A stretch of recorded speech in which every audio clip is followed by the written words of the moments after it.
আমি কমলিকা দি দ্বাদশ শ্রেণীর ব্যবহারিক ভূগোলের রাশিবিজ্ঞান অধ্যায় থেকে আজকের আমাদের আলোচনার বিষয় হলো ক্রমযৌগিক পরিসংখ্যা কিউমুলেটিভ ফ্রিকোয়েন্সি বা ওজাইভ। তাহলে চলো আমরা জেনে নিই কীভাবে আমরা কিউমুলেটিভ ফ্রিকোয়েন্সি কার্ভ বা ওজাইভ অঙ্কন করব। এর জন্য প্রথমে চলো আমরা একটি উদাহরণ দেখে নিই। দেখো, এখানে একটি প্রশ্ন দেওয়া রয়েছে, প্রদত্ত তথ্য থেকে নিম্নতর ও উচ্চতর ক্রমযৌগিক পরিসংখ্যা রেখা অঙ্কন করো। এই ক্ষেত্রে শ্রেণী সীমানা দেওয়া রয়েছে যা নির্দেশ করছে কোনো বিষয়ের নম্বর বা মার্কস। সেই শ্রেণীগুলো কি কি দেখে নাও, দেখতেই পাচ্ছ তোমরা। 30 থেকে 40, 40 থেকে 50, 50 থেকে 60, 60 থেকে 70, 70 থেকে 80, 80 থেকে 90 এবং 90 থেকে 100। নিচে দেখো দেওয়া রয়েছে পরিসংখ্যা বা ফ্রিকোয়েন্সি, যেটা নির্দেশ করছে ছাত্রের সংখ্যা। এর থেকে আমরা বুঝতেই পারছি যে 30 থেকে 40 নম্বর পেয়েছে 4 জন ছাত্র, 40 থেকে 50 নম্বর পেয়েছে 5 জন ছাত্র, 50 থেকে 60 নম্বর পেয়েছে 7 জন ছাত্র। এইভাবে কিন্তু প্রত্যেকটি পরিসংখ্যা দেওয়া রয়েছে। এবার চলো প্রথমেই আমরা দেখে নিই কীভাবে আমরা এই প্রদত্ত তথ্যের ভিত্তিতে নিম্নতর ও উচ্চতর ক্রমযৌগিক পরিসংখ্যা রেখা অঙ্কন করবার পূর্বে যে আমাদেরকে এই তথ্য থেকে সমাধান সারণী কিভাবে বানিয়ে নিতে হবে। দেখো, এই ক্ষেত্রে তোমাদের ওপরে লিখে নিতে হবে এভাবে সমাধান সারণী। এবার নিম্নতর ও উচ্চতর ক্রমযৌগিক পরিসংখ্যা রেখা আঁকবার জন্য আমাদের কি কি প্রয়োজন হবে। প্রথমেই আমরা শ্রেণীর সীমানাগুলো পরপর লিখে নেব, 30 থেকে 40, 40 থেকে 50 এভাবে।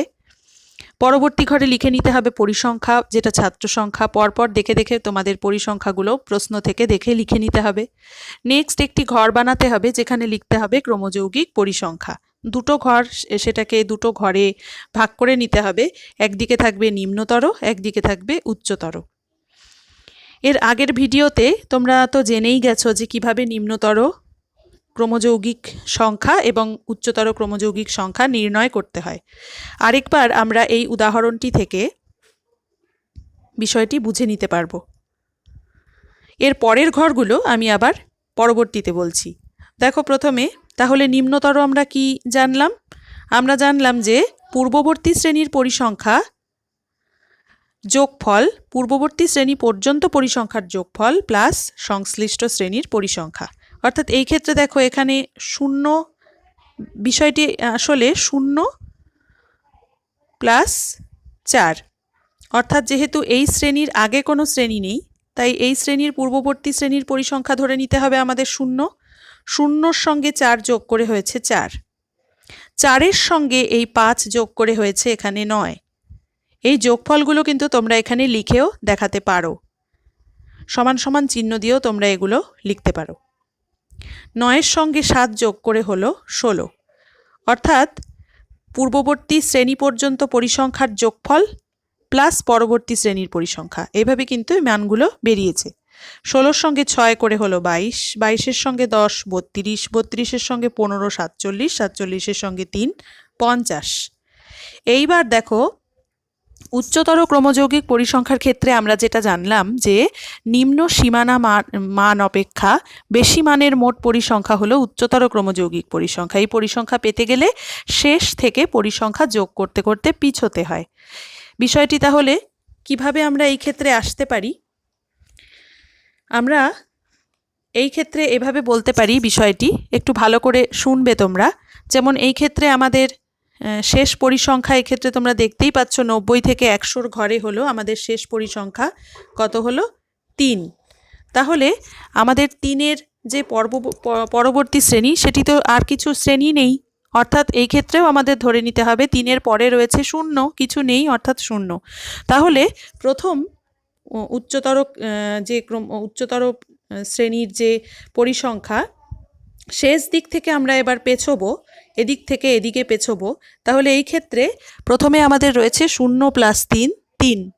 তার পরের ঘরে রয়েছে দেখো যে 3-এর সঙ্গে আমরা পরবর্তী আমাদের শ্রেণীর যে পরিসংখ্যা রয়েছে কত 15, তাহলে 15-র সঙ্গে 3 আমরা যোগ করে আমাদের হয়ে গেল 18।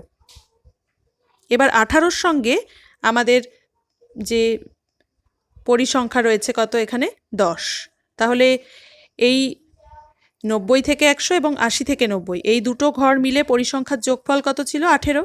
এই 18-র সঙ্গে আবার পরবর্তী শ্রেণীর পরিসংখ্যা যোগ করলাম 10, হয়ে গেল 28। 28-এর সঙ্গে আমরা তার পরবর্তী শ্রেণীর পরিসংখ্যা যোগ করলাম 6, হয়ে গেল 34। 34-এর সঙ্গে যোগ করলাম 7, হয়ে গেল 41। 41-এর সঙ্গে যোগ করলাম 5, হয়ে গেল 46। এবার এভাবে 46-এর সঙ্গে আমরা যোগ করলাম 4, হয়ে গেল 50। অর্থাৎ তাহলে আমরা এভাবে কিন্তু সংজ্ঞা অনুযায়ী আমরা কিন্তু এইভাবে উচ্চতর ক্রমযৌগিক পরিসংখ্যা নির্ণয় করব।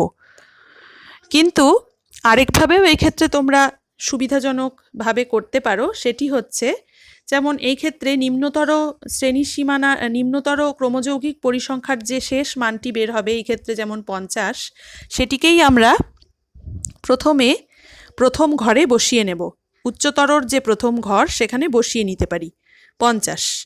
এবার সেই 50-এর থেকে আমরা প্রথম পরিসংখ্যা বিয়োগ করেও বসাতে পারি 46। আমাদের অ্যান্সার তো একই আসবে। 46-এর থেকে আমরা আবার পরবর্তী পরিসংখ্যা বিয়োগ করে বসাতে পারি 41। 41-এর থেকে পরবর্তী পরিসংখ্যা বিয়োগ করে বসাতে পারি 34। এভাবে কিন্তু আমরা উপর থেকে নিচের দিকে বিয়োগ করতে করতেও নির্ণয় করতে পারি বিষয়টিকে। কিন্তু আমাদের বোঝবার ক্ষেত্রে বুঝে নিতে হবে নিম্ন সীমানার মান অপেক্ষা বেশি মানের মোট পরিসংখ্যাই কিন্তু উচ্চতর ক্রমযৌগিক পরিসংখ্যা। এই পরিসংখ্যা পেতে গেলে শেষ থেকে পরিসংখ্যা যোগ করতে করতে পিছোতে হয়, এটাই কিন্তু নিয়ম। এবার দেখো বিষয়টি আশা করি তোমরা বুঝলে। এবার দেখো এই ক্ষেত্রে যেটি আমাদের অঙ্কনের যে সাধারণ নিয়ম, যে আমরা তো ছোট একটি গ্রাফ কাগজে অঙ্কন করব, সেই ক্ষেত্রে আমরা একটি স্কেল সবসময় ধরে নিই, সুইটেবল একটি স্কেল। এই ক্ষেত্রে অনুভূমিক স্কেল ধরে নিয়েছি 1 সেমিতে 10 ব্যবধান, অর্থাৎ এই শ্রেণীগুলো আমরা 10-10 করে যে ব্যবধান রয়েছে সেগুলো আমরা 1 সেমি করে করে দেখাবো। এবার নেক্সট আমাদের ধরে নিতে হবে, তোমরা এর আগেও করেছো, যে উলম্ব স্কেল।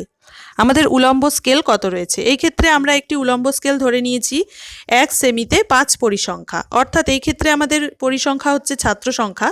তাহলে আমরা এইভাবে বুঝবো বিষয়টি যে 1 সেমিতে উলম্বভাবে 1 সেমিতে 5 জন ছাত্রকে আমরা দেখাবো। তাহলে তার জন্য আমাদের কি করতে হবে? 5 দিয়ে এই নিম্নতরর প্রত্যেকটি সংখ্যা এবং উচ্চতরর প্রত্যেকটি সংখ্যাকে আমাদের ভাগ করে করে এই ঘরে বসাতে হবে। এবং আমরা যেহেতু সেন্টিমিটারে কনভার্ট করলাম তাই পাশে পাশে আমাদের সেন্টিমিটার এই ইউনিটটি লিখে দিতে হবে। তাহলে দেখো এভাবে আমরা প্রত্যেকটি সংখ্যাকে ভাগ করেছি, 4, 9, 16, 22, 32 এগুলোকে ভাগ করে আমরা এই ঘরে বসিয়েছি 5 দিয়ে ভাগ করে। আবার উচ্চতরর এই যে 50, 46, 41, 34, 28, 18, 3 এদেরকে আমরা ভাগ করে 5 দিয়ে ভাগ করে বসিয়েছি উচ্চতরর ঘরে। হয়ে গেল তাহলে সমাধান সারণী। আশা করি তোমরা বুঝতে পারলে। এবার নেক্সট আমরা চলে যাই অঙ্কনের ক্ষেত্রে। দেখো এখানে দুটো ছবি রয়েছে, একটি হলো লেস দ্যান কার্ভ, অপরটি হলো মোর দ্যান কার্ভ।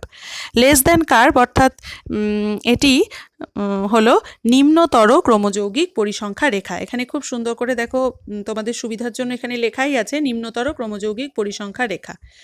নম্বর অনুযায়ী ছাত্র বন্টন কি বোঝাতে চেয়েছে সেটা এখানে ইন্ডিকেট করতে হবে। এবার হচ্ছে চলো আমরা জেনে নিই কীভাবে আমরা আঁকবো। একইভাবে প্রথমে আমরা শ্রেণী সীমানাকে গ্রাফ পেপারে শ্রেণী সীমানাকে এক্স অক্ষে এবং ক্রমযৌগিক পরিসংখ্যাগুলোকে নিম্নতর উচ্চতর উভয় ক্ষেত্রেই ওয়াই অক্ষে বসিয়ে একটি মসৃণ রেখা উৎপন্ন করব। সেটা কেমনভাবে আঁকবো? প্রথমে গ্রাফ পেপারের মাঝ বরাবর অনুভূমিক এক্স অক্ষে নির্দিষ্ট স্কেল অনুযায়ী শ্রেণী সীমানার মানগুলো বসাবো। যেটা বসিয়েছি আমরা, এই যে দেখো দেখতেই পাচ্ছ যে এই যে অনুভূমিক অক্ষ বরাবর আমরা এক্স অক্ষ বরাবর আমরা 1 সেমিতে 10 ব্যবধান করে করে শ্রেণী সীমানার মান বসিয়েছি 30, 40, 50, 60 করে। এবার আমরা নেক্সট যেটা করব, গ্রাফ পেপারের বাম দিকে এক্স অক্ষের উপর উলম্ব রেখা ওয়াই টানবো, যেটা হলো এই রেখাটি। উলম্ব রেখা ওয়াই টানবো, টেনে আমরা সেখানে স্কেল অনুযায়ী ক্রমযৌগিক পরিসংখ্যার মান লিখব। আমরা কত ধরেছি, 1 সেমিতে 5 জন ছাত্র ধরেছি, সেই জন্য আমরা প্রতি 1 সেমিতে 5 5 ব্যবধানে সংখ্যাগুলো লিখে যাব। 0 বেসলাইন 0, তারপর 5, 10, 15, 20, 25, এভাবে কত দূর আমরা লিখব। আমাদের পরিসংখ্যার মান আমরা যত আছে, আমাদের মোট পরিসংখ্যা আমাদের বেরিয়েছিল 50। এই যে, তার থেকে সৌন্দর্যায়নের জন্য আমরা আরও 1 সেমি অর্থাৎ আরও 5 পরিসংখ্যা বেশি নেব। এখানে 55 পর্যন্ত নিয়েছি। তাহলে এভাবে লিখে তোমরা ইন্ডিকেট করতে হবে এদিকটা কি বোঝাচ্ছে, পরিসংখ্যা, ব্র্যাকেটে লিখতে হবে ছাত্র সংখ্যা, আর এই দিকে তোমরা অবশ্যই লিখবে শ্রেণী সীমানা। এবার এই ক্ষেত্রে দেখো কি করা হলো ব্যাপারটা, আঁকবো যে আমরা উলম্ব দিকে যখন আমরা পরিসংখ্যাগুলো নেব, এবার আমরা করব হচ্ছে নিম্নতর ক্রমযৌগিক পরিসংখ্যার মান দিয়ে গ্রাফের উপর বিন্দু বসাবো। তাহলে গ্রাফের ওপর বিন্দু বসানোর ক্ষেত্রে একটি বিষয় মাথায় রাখতে হবে, এটা যেহেতু নিম্নতর ক্রমযৌগিক পরিসংখ্যা, এই ক্ষেত্রে কিন্তু আমাদের প্রথম ঘর অর্থাৎ 30-এর যে ঘরটি, নিম্ন শ্রেণী সীমানা 30 থেকে 40-এর মধ্যে আমাদের ছিল, কিন্তু প্রথম যে আমাদের আমরা বের করলাম সেটি আমাদের ছিল হচ্ছে 30 থেকে 40-এর ঘরে যে নিম্নতর মান বেরিয়েছে সেটি আমাদের বেরিয়েছে 0.8 সেন্টিমিটার। তা এই ক্ষেত্রে একটি কথা বলে রাখতে হবে যে আমাদের কিন্তু প্রথম ঘরে কিছু ছিল না পরিসংখ্যা, সেই জন্য কিন্তু আমরা কিন্তু নিম্নতর ক্রমযৌগিক পরিসংখ্যার মান পেলাম যোগ করে পরবর্তী ঘরে।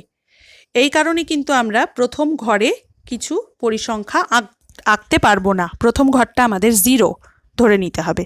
তাহলে আমরা নিম্নতরর ক্ষেত্রে দ্বিতীয় ঘর থেকে আঁকা শুরু করব, অর্থাৎ 40-এর কম পেয়েছে কতজন, এই ধারণার থেকে কিন্তু আমরা আঁকা শুরু করব বিষয়টি।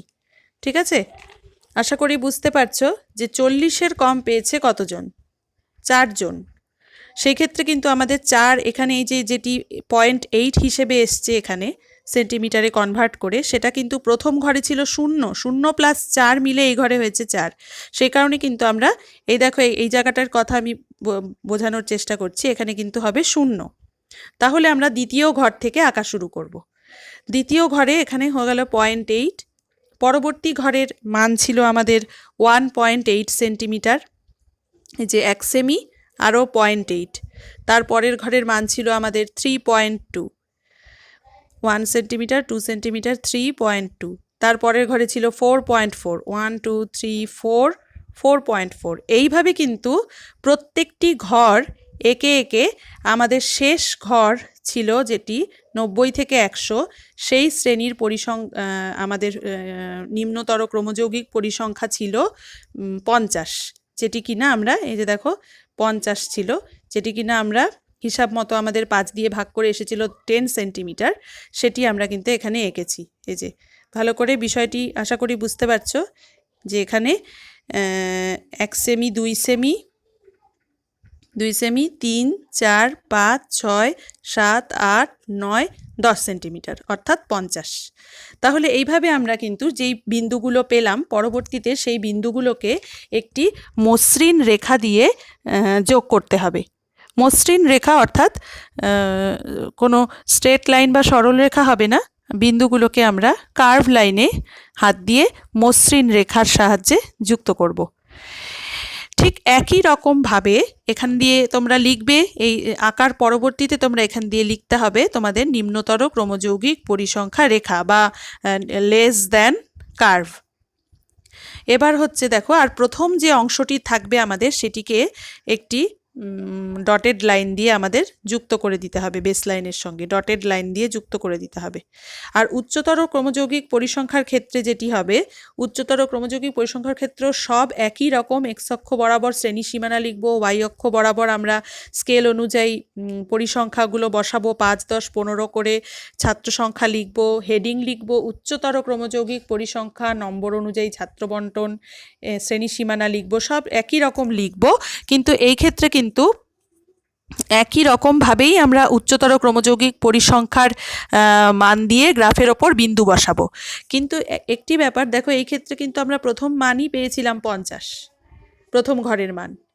তার পরবর্তীতে কিন্তু আমরা শুরু করেছিলাম কাজটা শেষ দিক থেকে, নিচ দিক থেকে ওপরের দিকে, কিন্তু আমাদের ছবিটি কিন্তু আঁকতে হচ্ছে শেষের দিক থেকেই কিন্তু আঁকতে হচ্ছে আমাদের ছবিটি। আমরা যে তোমরা সমাধান সারণীটা দেখলে বোধহয় একটু বুঝতে সুবিধা হবে। এই দেখো, উচ্চতরর ক্ষেত্রে আমরা এদিক থেকে যেহেতু আঁকা শুরু করব, প্রথম ঘরে কিন্তু রয়েছে 50, যার মান বেরিয়েছে 10 সেন্টিমিটার। তা এই ক্ষেত্রে কিন্তু আমাদের সেই জন্য আমাদের কিন্তু, যেহেতু এই ক্ষেত্রে বিষয়টি বোঝবার চেষ্টা করো যে এই ক্ষেত্রে কথাটি এইভাবে দাঁড়াবে যে 90 নম্বরের থেকে বেশি পেয়েছে কতজন। তা এই ক্ষেত্রে কিন্তু আমাদের বিষয়টি দাঁড়ালো যে প্রথম ঘরটাতে আমাদের উচ্চতর ক্রমযৌগিক 90 নম্বরের থেকে বেশি পেয়েছে 3 জন, সেটা দিয়ে আমরা অঙ্কটা যেহেতু শুরু করেছিলাম যদিও, কিন্তু আমাদেরকে আঁকতে হচ্ছে উচ্চতর ক্রমযৌগিক পরিসংখ্যার যে নিয়ম অনুযায়ী যে শেষ মান, সেটা শুরুর ঘরে রয়েছে 50, তা সেটা হচ্ছে 10 সেন্টিমিটার। এবার প্রথমে আমরা আঁকলাম 10 সেন্টিমিটার, 50 এই ঘর থেকেই শুরু হলো। এই করে করে আমরা পরবর্তী ঘরে আমাদের ছিল 9.2 সেন্টিমিটার। এই দেখো এখানে আছে 9.2, আমরা আঁকলাম যে 1 সেমি, 2 সেমি, 3 সেমি, 4 সেমি, 5, 6, 7, 8, 9.2। তারপরের ঘরে আমরা এঁকেছি 8.2, তারপরের ঘরে আমরা এঁকেছি 6.8, তারপরের ঘরে এঁকেছি 5.6, তারপরের ঘরে এঁকেছি 3.6, তারপরের ঘরে এঁকেছি 0.6। এভাবে আমাদের শেষ ঘরে কিন্তু আর কোনো পরিসংখ্যা আমাদের নেই, এই কারণে শূন্য। এই কারণে এটা কি কেন শূন্য সেটাও কিন্তু এর আগে আমি ব্যাখ্যা করেছি, তোমরা মিলিয়ে নেবে একটু।